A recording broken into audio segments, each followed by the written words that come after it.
جادو جنات کا اثر نیک لوگوں پر بھی ہو سکتا ہے اور برے لوگوں پر بھی ہو سکتا ہے۔ نیک لوگوں پر اگر جادو کا اثر ہوتا ہے تو وہ آزمائش کے لیے ہے، اللہ رب العزت اپنے نیک بندوں کو مختلف طریقوں سے آزماتے ہیں۔ اور اسی طرح برے لوگوں پر جو جادو کا اثر ہوتا ہے وہ ان کے گناہوں کی وجہ سے ہوتا ہے۔ اکثر وہ لوگ جو گناہوں میں لت پت ہوتے ہیں ان پر جادو کا اثر، شیاطین کا اثر، جنات کا اثر زیادہ ہوتا ہے۔ جو گناہوں کے قریب ہوتے ہیں، ہر وقت شیطان کے رستے پر چلتے ہیں، بلکہ قرآن پاک کی ایک آیت کو سامنے رکھ کر آپ فیصلہ کریں تو آپ کو خود اندازہ ہوگا۔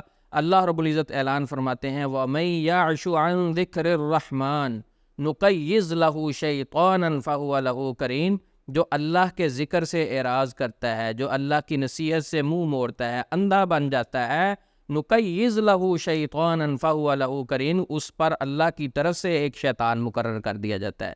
تو قرینن لفظ یہ ناکرہ ہے، یعنی قرینن سے مراد کوئی بھی شیطان ہو سکتا ہے، وہ جنات میں سے شیطان بھی اس پر مسلط ہو سکتا ہے، انسانوں میں سے شیطان بھی اس پر مسلط ہو سکتا ہے، یعنی انسانوں میں کوئی ایسا غلط شخص اس کا ساتھی بن جائے گا جو اس کو ہمیشہ گمراہ کرے گا اور غلط رستے پہ لے جائے گا، شیطان کے رستے پہ لے جائے گا، اور جنات میں سے شیطان بھی اس پر مسلط ہو سکتا ہے جو ہمیشہ اس کو بہکا کے رکھے گا، اس کو وسوسوں کا شکار، نفسیاتی مسائل کا شکار کر جائے گا۔ وجہ کیا بنی؟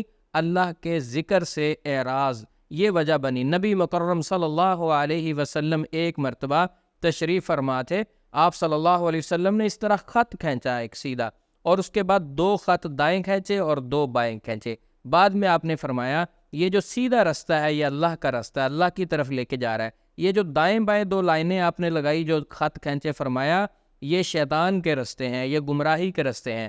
آپ سے سوال ہے، موجودہ دور میں ہم سیدھے رستے پہ زیادہ چلنے کی کوشش کرتے ہیں یا ادھر ادھر کے رستے؟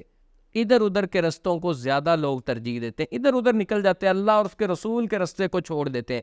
بلکہ اگر کسی پر جادو کا اثر ہو جائے، شیطان اس پر مسلط ہو جائے، کوئی حسد کی بنیاد پر اس پر جادو کروا دے، تو جادو کا علاج بھی وہ دائیں بائیں والے رستوں پر جا کے کروانے کی کوشش کرتے ہیں، یعنی جادوگروں کے پاس چلے جاتے ہیں، شیطان کے چیلوں کے پاس چلے جاتے ہیں۔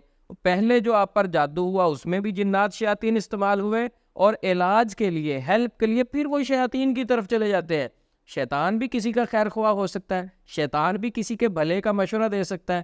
شیطان کی طرف سے تو پہلے آپ پریشان ہیں، دوبارہ پھر شیطان کے چیلوں کے پاس چلے گئے، اسی کمپنی کے پاس چلے گئے۔ آپ نے تو آنا تھا رحمان کی طرف، آپ نے تو آنا تھا اللہ کی طرف۔ تو یہ بات ذہن میں رکھیں، گناہوں کی وجہ سے، اللہ کے ذکر سے دوری کی وجہ سے بھی شیطان انسان پر مسلط ہو جاتا ہے۔ یہاں بس نہیں، اگر آپ اللہ کی طرف آ جاتے ہیں تو پھر اللہ رب العزت اپنے بندوں کے لیے کیا اعلان فرماتے ہیں؟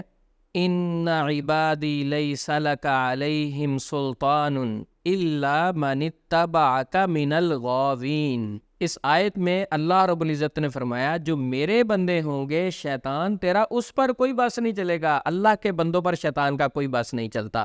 اس آیت میں موجود ہے اللہ کے بعد کہ ان لوگوں پر تیرا اثر چلے گا جو تیرے رستوں پر چلتے ہیں۔ نبی صلی اللہ علیہ وسلم نے جو خط کھینچا، جو سیدھا رستہ ہے وہ اللہ کا رستہ ہے، جو دائیں بائیں والے رستے ہیں آپ نے فرمایا یہ شیطان کی طرف جا رہے ہیں۔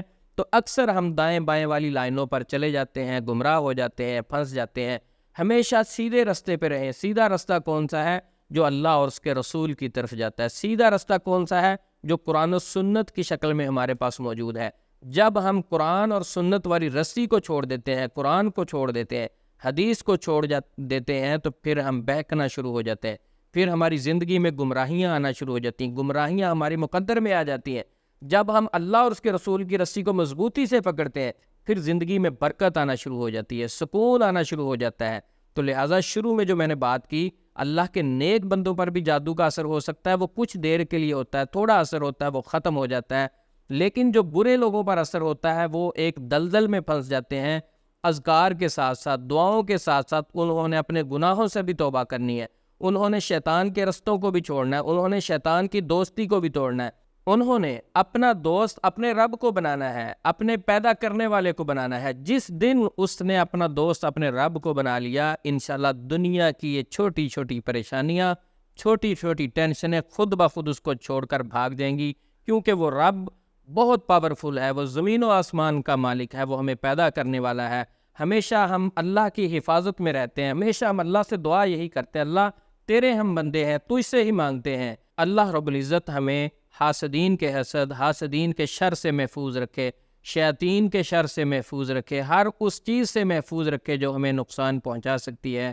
اللہ سے دعا ہے اللہ رب العزت ہم سب کا حامی و ناصر ہو۔ السلام علیکم ورحمۃ اللہ وبرکاتہ۔